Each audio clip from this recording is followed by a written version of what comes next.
Have you ever felt like life is passing you by? Like everyone else seems to be on a train that you somehow missed? You're not alone, and more importantly, you're not actually behind. It just feels that way. Maybe you feel behind in your career, your purpose, or even compared to the filtered snapshots of success on your social media feed. You might think you've messed up, missed your window, or that time is slipping away. But the truth is, you're not behind at all. You're simply distracted. Distracted by timelines that were never yours, by other people's highlight reels, by a system that tells you success has an expiration date, usually around 25. But even the ancient Stoics knew better. Marcus Aurelius reminded us that the present moment is all we truly possess, not the regrets of yesterday or the anxieties of tomorrow. When you obsess over being behind, you live everywhere except the only place that matters, right here, right now. Look to nature. The oak tree doesn't rush to become mighty. The mountain doesn't apologize for taking eons to form. Lao Tzu said it best. Nature does not hurry, yet everything is accomplished. Your life isn't a race against others. It's a deeply personal journey.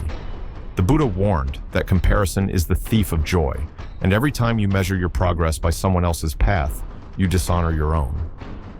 Think about it. Steve Jobs launched the iPhone at 52. Vera Wang designed her first dress at 40. Morgan Freeman's big break came in his 50s. Their clocks weren't wrong. They were just running on their own unique time. The modern world wants you to believe life is linear, with milestones you must hit at specific ages. But life is anything but linear. It's spiral, seasonal, and often unpredictable.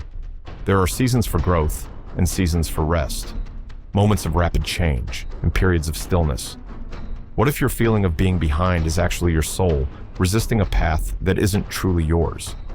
What if discomfort isn't failure, but wisdom trying to speak? The Zen masters talk about beginner's mind, an open, curious mindset that embraces fresh starts. There is power in being behind. You can observe, you can learn from others, you can move with intention. Your timeline isn't written by society or social media.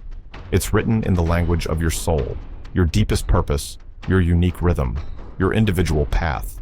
So breathe, relax your shoulders. Let go of the imaginary deadlines that rob you of peace. You haven't missed your chance. You're exactly where you need to be to learn what you need to learn. Remember the tortoise? He didn't win by competing with the hare. He won by staying steady on his own path. Here's the truth. The clock is lying to you. The feeling that you're behind, it's an illusion, but one powerful enough to crush your spirit if you believe it. You were told to follow a path, study hard, get the job, find love, buy a house, retire. But that path wasn't made for fulfillment. It was made for predictability. At 21, you're told to have it figured out. At 25, to be succeeding. At 30, to be settled. But who made that timeline? Who decided your worth should be measured by your age? This roadmap wasn't designed for joy. It was built for conformity. The ancient sages knew this. The Buddha taught that attachment to expectations causes suffering. The Stoics believed freedom comes from rejecting societal programming and following the wisdom of nature. Life isn't a straight line, it's a spiral. Sometimes we circle back to lessons we weren't ready for before. Nature doesn't measure life by birthdays, but by seasons and inner growth. These artificial milestones are modern inventions. For centuries, humans measured life by wisdom, not by arbitrary achievements. What if your detour is the real path? What if your delay is divine timing? Rumi wrote, "What you seek is seeking you." But maybe it's seeking you on its own schedule. Extraordinary lives rarely follow ordinary timelines. Van Gogh started painting in his late 20s. Julia Child discovered cooking at 36. Morgan Freeman became a star in his 50s. The Greek concept of kairos speaks of the right moment, not the soonest, but the most meaningful. You are not a robot. You're a living being with your own sacred rhythm. Every day you're shown perfection. Millionaires at 23, flawless bodies, picture-perfect relationships. But what you're seeing isn't life. It's a highlight reel. You compare your rough draft to someone's polished final cut. You compare your quiet nights to their filtered parties and forget your worth in the process. This digital illusion is today's version of Plato's cave, shadows on a wall mistaken for reality. The entrepreneurs don't show their failures. The models don't post their flaws. The overnight successes don't show their decades of struggle. The Vedic sages called this illusion Maya. Today's Maya is made of pixels and algorithms, crafted to keep you scrolling, doubting, comparing. Your broken self-image isn't truth. It's based on distorted perceptions. You're comparing your full, messy reality, your fears, your failures, your triumphs, to someone else's curated fragments. Zen reminds us to see things as they truly are, not as our minds project. Can you see social media for what it really is? Not truth, but a carnival mirror, designed to make you feel simultaneously inspired and inadequate. The Buddhist idea of dukkha tells us suffering comes from clinging to false perceptions. You don't suffer because your life lacks value. You suffer because you've internalized a story of how life should look. But what if you flip the lens? What if you practice stoic, negative visualization, seeing the flaws behind the filters? Imagine those perfect smiles hiding anxiety, that confidence masking doubt. Behind every perfect life is just a person, like you. Schopenhauer said we surrender most of ourselves trying to be like others. How much of your truth have you given up for validation?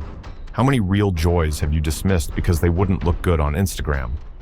The deepest parts of life, peace, connection, purpose, aren't flashy. They don't earn likes. They just are. Seneca once said we suffer more in imagination than in reality. You suffer more because you compare more. You think time is running out, but it isn't. It's unfolding, slowly, purposefully. Look at how obsessed we are with urgency. We grip life like a steering wheel, racing forward, terrified of missing the moment. So much so that we miss every moment along the way. I spent years thinking I was behind, watching birthdays and New Year's like a ticking bomb, scrolling through endless posts of people doing more, being more, winning more. But maybe we've misunderstood time completely. What if time isn't a race, but a spiral, returning again and again to teach us what we need most? The ancient world never rushed. Mountains didn't form overnight. Redwoods didn't sprint to the sky. Even diamonds took pressure and time.